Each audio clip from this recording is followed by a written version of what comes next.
Yeah, you can build a poop volcano in City Skylines. That's kind of the chaotic aspect is appealing to me. The fact that you can take these little people's lives and just make them horrible on a grand scale is kind of appealing.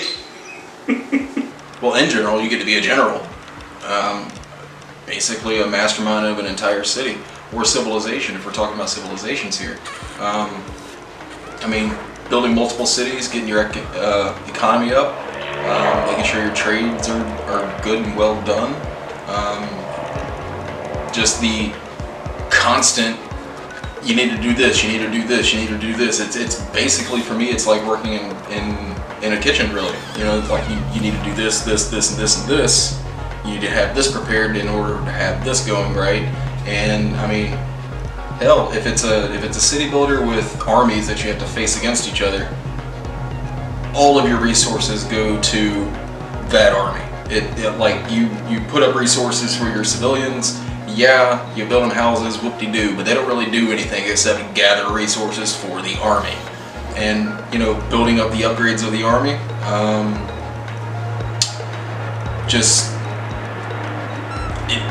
it's kind of like a drug to me. It's amazing. I love city builders. They're just the greatest thing on the face of the planet, really. I'm actually a huge fan of city building games. I just love resource management games in general. So, so first thing that comes to mind, obviously the SimCity games, City Skylines, Civilization, Age of Empires, that was a very good one, and Stronghold. There was a whole bunch of them, and so we're going to talk about that. I play Rise of Nations, where you start off as Stone Age and you go all the way through the ages until you get all the way up into Modern Age, where you have jets, you have nuclear weapons, and you do have to have some type of a political aspect with that other computer, like even the computer player. You have to have a computer mind, I guess, if you will, to politically not be nuked by these guys. Because I mean, if they build them before you do, you're kind of boned. They can just drop one on your city and you're done.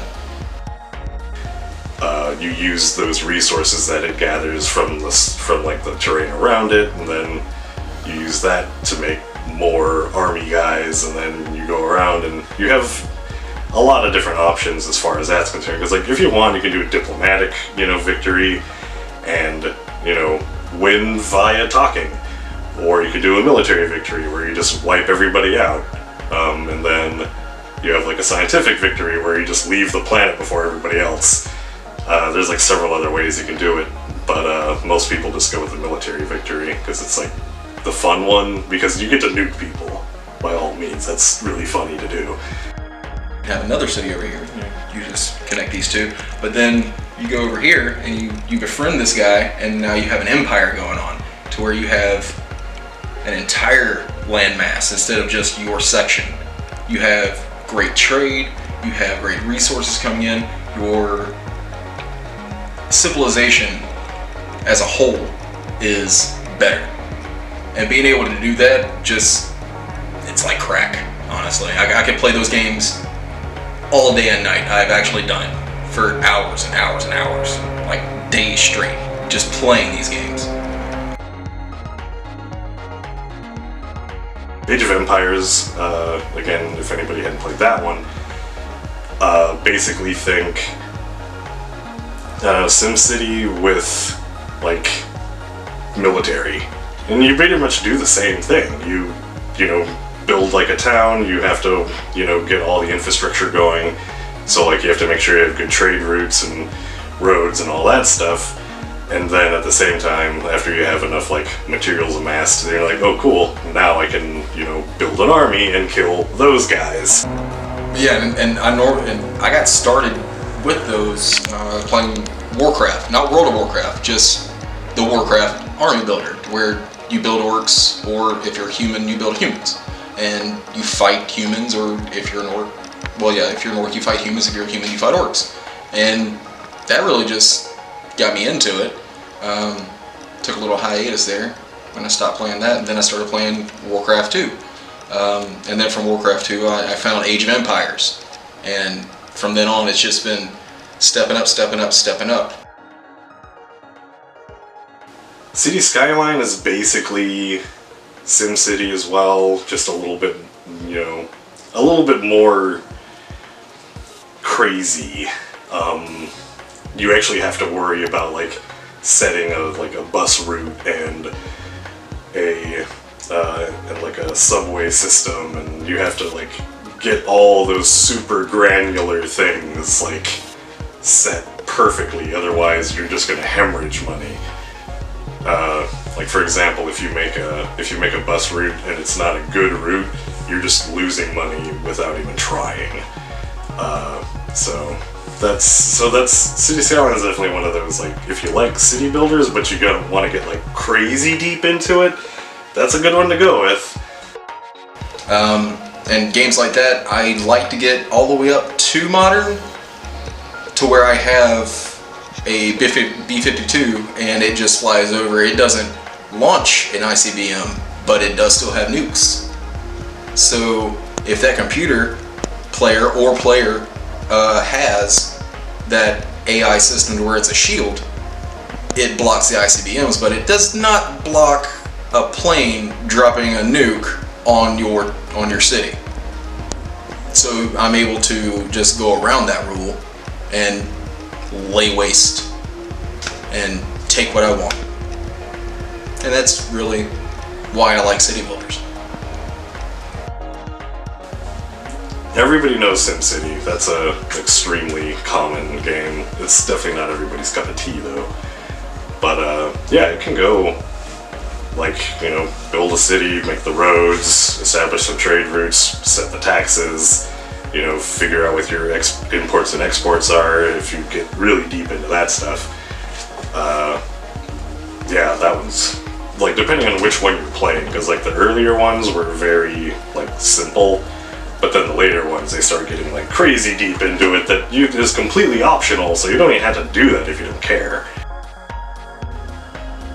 I always liked Risk and Axis and Allies, those big board games that took 8 to 10 to 20 hours to complete with your friends. And the city building games like Civilization and Warcraft and all those things, they felt like a computerized extension of those. It's just taking Risk and making it into a computer game.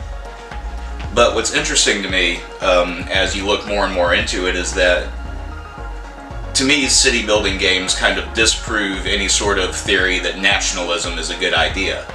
And it's because, the only reason anyone ascribes to nationalism in the first place is because they want their own team to win. Everybody wants to be the hero of their own story. Everyone wants to be the center of attention. But you can't do that in the real world. Not everyone's going to win. And the chest-beating pride that people come up with just because they were born in a certain country is ridiculous. Well, everybody does want to win. Everybody does. It doesn't matter, like, if you're from Egypt or America or Japan or whatnot, you want your country to win. You want your baseball team to win. You want to be a part of that winning group at all times. Why? I would just guess that it goes back to primal instincts. You want to be the guy who helped kill that animal so that you could eat. You want to be a part of that winning team. If you were the guy that made noise and the animal ran away, you don't want to be that guy, because everybody else will basically beat the crap out of you or make you feel inferior. So you never really want to be a part of a losing team, if you will. They're nothing but like idle clicker games with better visuals, really. I mean, you tell the game to do a thing, and the game does the thing. You're not actually. It's more strategy than player reaction input focused. And that's okay. It's slow, but some people like spreadsheets, and that's fine. Stronghold? What is that about? It was a castle builder, but you still had to build like hovels and populate it and buy troops and stuff like that. It's basically Age of Empires, but a little bit more like insular. But you still had to like have, people like go to the, go to the forest, cut down trees, go hunting, bring the food, farmers, etc., etc. Really cool game. Fucking loved it. But you also had to use all that to help feed your troops, and then you use them to kill the other castle, and then you win. But there was like a crap ton of scenarios involved. Like there were sieges and there was other stuff like that. The sieges were super fun. Really hard though. Because like you actually had to pick like, am I going to use a trebuchet in this? Am I going to use a catapult? Like, oh, I got one of those giant like siege towers, better wheel one of those assholes in. And then there's like the battering rams, and you have to make sure you have the right units for certain stuff. Stronghold was so good. I just played way too many hours of that game. These games can teach people how to work together, how to be that winning team. Because in a team, it's not just one person winning, it's everyone winning because of the collective effort put into it. Not just, I hit the home run, so I won the game. No, the whole team won the game. You were just the one that hit the last run.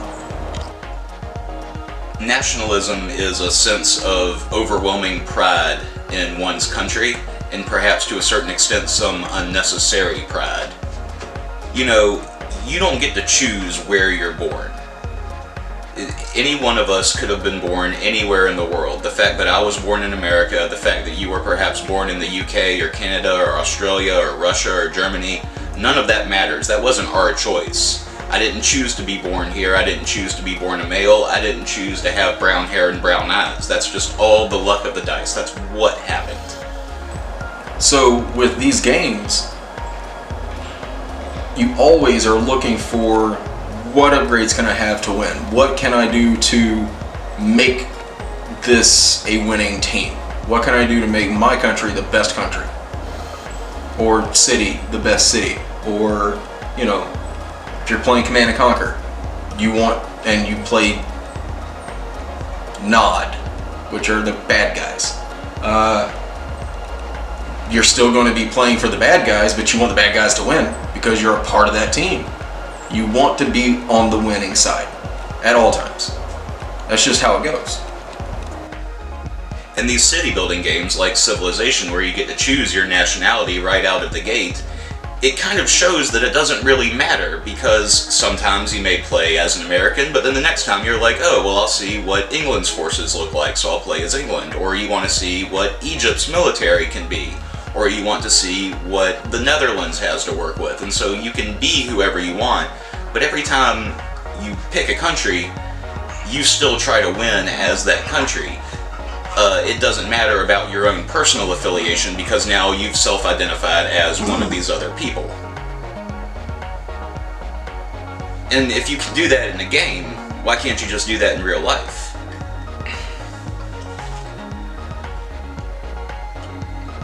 It seems ridiculous to me that anybody could play one of those games and say, like, pick a country like Africa and go all the way to the end, finish up, destroy the entire world, make Africa supreme leader of the earth, and then go outside into the real world and be racist.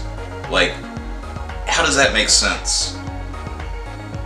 Humans have an innate ability to identify and apply characteristics to inanimate objects or things that they only picture in their heads as opposed to interact with on a daily basis. It's why people in the country are nicer to their neighbors than people in the city, because they don't see them all the time, so they can work up a little bit of a better, more humane idea of them in their heads, as opposed to whether you live in New York and you see the same person across the window eating breakfast for the same day.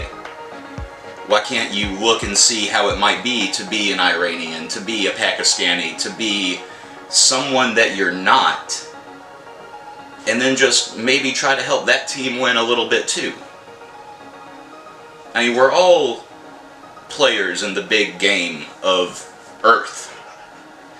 And a military victory for one side is not going to be great for the majority. So everybody needs to get on the same team.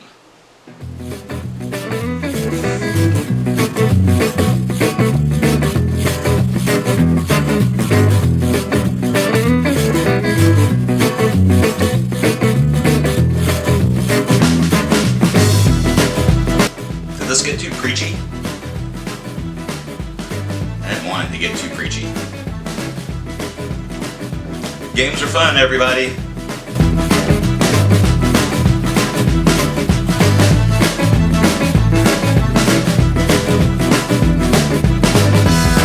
Lava flow comes in, but it just hits the wall and just goes away from your city, and it goes into the water or something. Just to try to divert all those bad things from happening, and so you can continue to build and become stronger. Now, if we're going into an army scenario, order? Yeah. No. Okay.